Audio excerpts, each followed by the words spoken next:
அமித்ஷாவை சந்தித்து விட்டு வரும்போது முகத்தை மறைக்கவில்லை என விளக்கமளித்துள்ள எடப்பாடி பழனிசாமி, இனி முகமூடியார் பழனிசாமி என அவர் அழைக்கப்படுவார் என்ற டிடிவி தினகரனுக்கும் பதிலடி கொடுத்துள்ளார். இருவரும் கூறிய கருத்துக்களை பார்க்கலாம். என்ன காரணம்? இப்படி ஹோம் மினிஸ்டரை பார்த்துட்டு வெளில வர்றப்ப முகத்தை மூடிக்கிட்டு வர வேண்டிய அவசியம் என்ன இருக்கு?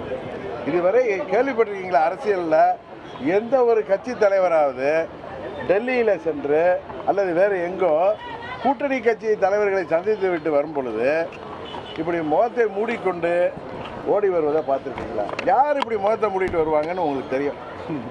எனக்கு நேற்று ஊடகங்கள் மூலம் தான் தெரிஞ்சு, பக்கத்தில் உட்கார்ந்தது அவருடைய அன்பு மகன். 2 பேரும் மூஞ்ச மூடிட்டு வர்றாங்கன்ட்டு.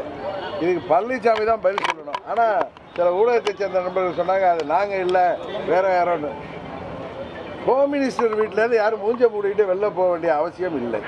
அங்கே வந்து அவர்களை சந்திப்பது யார் என்பது எல்லாருக்கும் தெரியும். அது அங்கே இருக்கிற ஊடகத்தை சேர்ந்தவர்கள் தெரியும். அவர் எனக்கு சொல்லப்பட்டது, முன்னாடி கூட வந்த சகாக்களை எல்லாம் வேறு கார்களில் அனுப்பிட்டு இவர் மெதுவாக வெளில வந்திருக்காரு. என்ன காரணம் என்பதை பழனிசாமி சொன்னால்தான் தெரியும். ஆனால் அந்த காலத்தில் சொல்லுவாங்கள்ல புலவர்கள்லாம், மன்னர்களை ஏதாவது ஒரு சாதனை செய்தால் அவர்களை இன்று முதல் மன்னரை நாங்கள் இப்படி அழைக்கிறோம்னு சொன்ன மாதிரி அண்ணன் பழனிசாமி இன்று முதல் முகமூடியார் பழனிசாமி தான் அழைக்கணும்.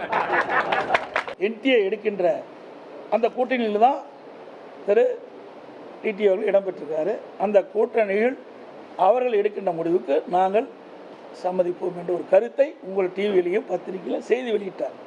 ஆனால் அண்மையில் என்ன நினைத்தாரோ தெரியல, என் மீது சில குற்றச்சாட்டை சொல்லிட்டு இருக்கார். நேற்றைய தினம் முகமூடி அணிஞ்சிக்கிட்டு போனாருங்கிறார். இது எந்த விதத்தில் சரியாக இருக்கும்? நீங்கள் பார்த்தீங்கன்னா, நான் முகமூடி முடிஞ்சிட்டுலாம் போகல, அவர் தான் முகமூடி அணிஞ்சு அண்ணா திமுக முடிஞ்சார். அம்மா அவர்கள் இருக்கின்ற வரை அவர் சென்னை பக்கமே வரல. அவர் என்னை பற்றி பேசுகிறார். இது தேவையில்லை.